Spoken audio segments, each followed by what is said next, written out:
Hey, I'm Dean and this is Legacy Voyage. In Season 1, I'm documenting my journey to earning my first 100K net worth as a full-time college student. Join me as I share some of the lessons I learned along the way.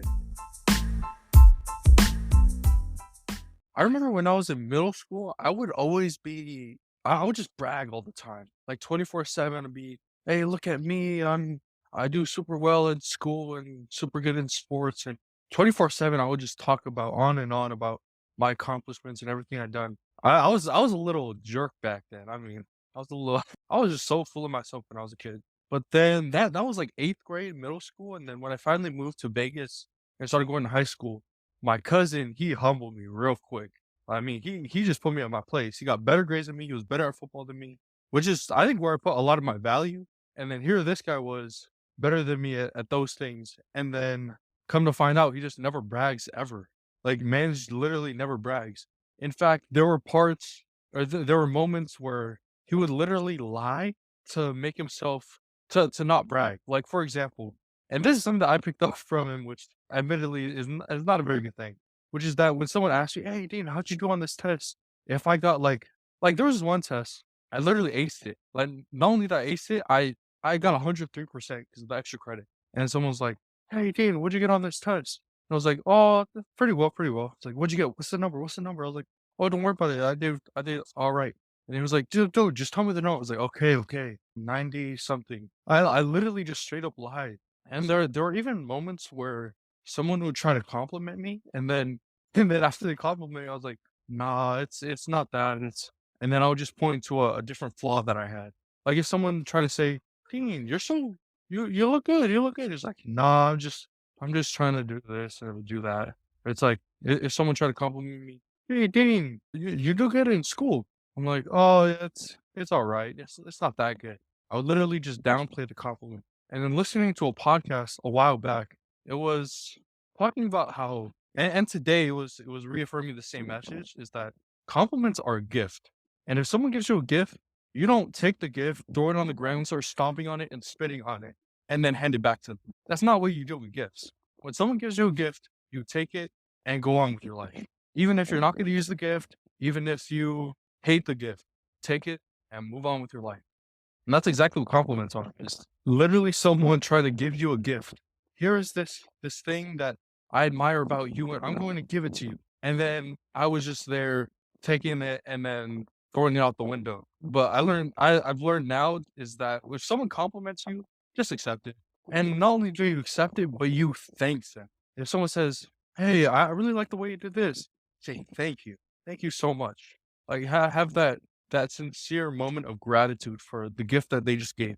And that's what I've learned, to not just throw away compliments like that, but accept them with gratitude. And yeah, that's the lesson for today. The big update. Okay. The big life update. I'm really doubling down on this agency thing. The guy I'm looking into, or the guy who I'm mainly basing, who I'm going to follow his coaching program, is his name is James Bar. And I hopped on a call with the salesman for the program, and they were like, "Yeah, yeah, this, that." And I was like, "Oh, yeah, yeah, I'm ready to start today. Yes, yes, yes," to all the questions. And then it came to the prices, and the person's like, "Okay, it's gonna be $5,000." And there's this thing in sales where as soon as you say the price, you're silent and you let the customer speak. And the first person who talks loses. So that's exactly what this person did.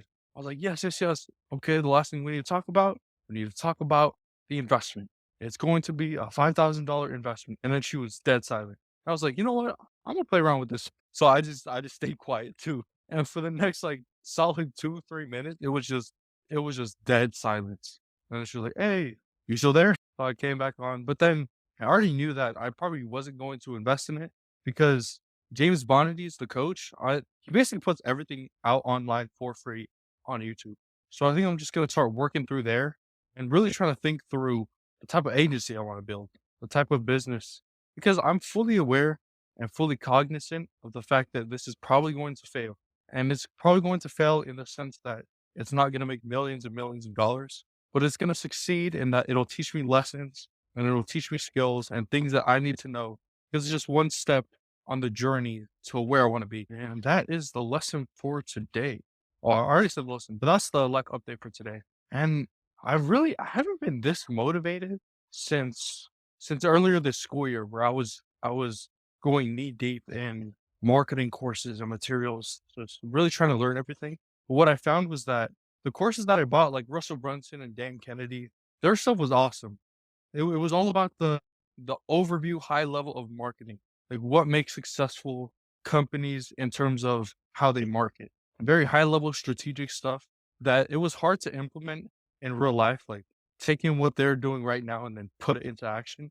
Whereas what I found with James Bonnedy is that his stuff is very actionable. Like I can take in the stuff that he's talking about in his YouTube videos and then just start running with it today.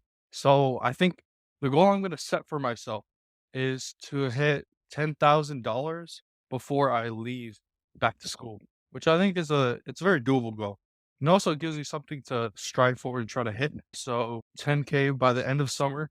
A couple key dates in there is that next Monday or this upcoming Monday, I'm going to the Raise the Tide event, which is just a whole bunch of Pacific Islanders, Polynesian entrepreneurs who want to connect and network and meet each other. And then the big day is July something, where there's gonna be an assisted living conference, or I think it's resident facility conference. So my plan is to build up something and then test run it, my dad's business and maybe my uncle's business, concrete contract. Let's start test running it there and then try to get results. Because once I have results, then I can start actually charging people for this stuff. And really, I think tomorrow is gonna be the day because there's a 30-day trial on the software that I'm gonna use, which is Go High Level. So I'm gonna buy the 30-day trial, and then with the 30-day trial, I get access to all the James Bondity's courses and stuff. So start working through that, start applying it, then run it with my dad's business, run it with my uncle's business, get some results, and then show up to the conference ready to make things happen and hit that 10K a month. You know what it is? That would be amazing. And yeah, there's a new audio editing software that I'm starting to use now. So hopefully the audio gets better and the editing as well. It makes editing so much easier. Like it used to take a solid like 20 minutes minimum, and it would be at least like 30 probably. But now with the software, it's called Descript, which surprise is an AI software, but it is amazing. So I just use the software, quick editing, takes like 10 minutes. So I think now that I've literally systemized this podcast now. Now it's I go for a walk, start a podcast, get home, and it's super quick. It takes like probably like 30 minutes in actual podcasting, editing, then publishing, which is amazing. And that's what I found too is and I'm kind of going a little long, but with systematizing everything that I'm doing now, it's amazing. Like systemizing how I get my information, like podcasts and audiobooks. It just gives a lot more structure and order to life. Like I remember listening to I should probably stop. I'll leave it for later episode. Systemizing systematizing relationships is what they talked about. Some people are super against it, but I am totally for systemizing relationships. It makes things so much easier using what they call a personal CRM. Oh, I'll talk about it later. I test ran it for a bit with a free trial. It's a bit expensive for me right now, but after I start the business, get that cash flowing, that money going, and I'll start using some of the other stuff. Oh, real quick before I sign off, I was planning on doing the academic weapons versus tryhards course. I think it'll probably be a course because that's what I'm most comfortable with. Hello. And then I think instead of doing that right now, I'm just gonna put my all into the business. And then when I get back from school, maybe I'll pick it back up. Because I don't think a book. I was thinking of doing a book, but I think a course would just be better because that's how. Like if someone gave me a book on how to become an academic weapon, probably wouldn't read it. If they gave me a course, I'd probably just skim through, check out the videos and stuff. Oh, and I'll probably make it for free too. That'd be interesting. Yeah, that's for future projects and things. But yeah, that's everything with this episode. I think today is really the turning point where I'm getting okay. There was another thing that I was going to talk about. I completely forgot about this. But being around my dad, who's actually an entrepreneur, like he's an actual entrepreneur, is so different from being around kids in school. Like my classmates, it's polar opposites, completely different in the way they think and the way they act. Because I think being with my dad has really helped me see being an entrepreneur it's tough. Like it's not all sunshine and rainbows. Like for example, I think today he was stressing out because he has to worry about a dog who needs rabies shots, and then another person who one of his clients, not clients, but one of the people who lives in the house, they're dying, and then he has to worry about buying a house. He has to worry about all these things that his employees, they just come to work. They don't have to worry about anything. They're there, pay their dues, work their time, get the wage that they get, move on with their lives. It's way different than what an entrepreneur has to go through. But another thing I will say is that it's not necessarily bad to be an employee, which is what the mindset that I had previously. I thought, man, I would hate to work for someone. I want to live my own schedule and stuff. But it's really not true. Like, if you work for someone and they pay you good money and you don't have to worry about all these other things that's going on in the business, then you're chilling. I'm in the same idea, in the same sense. I probably wouldn't want to work for myself if I'm waking up at 4 in the morning, sleeping at 12 midnight, and barely scraping by. Maybe I would. I don't know. But yeah, I just want to share how different it is being around students. It's just completely different. And it definitely motivates me to focus up, work harder, more disciplined, and definitely my motivation too. Like I said before, I've not been this motivated in ages, and it feels good. Feels good to get my juice back. But yeah, that's all for this episode.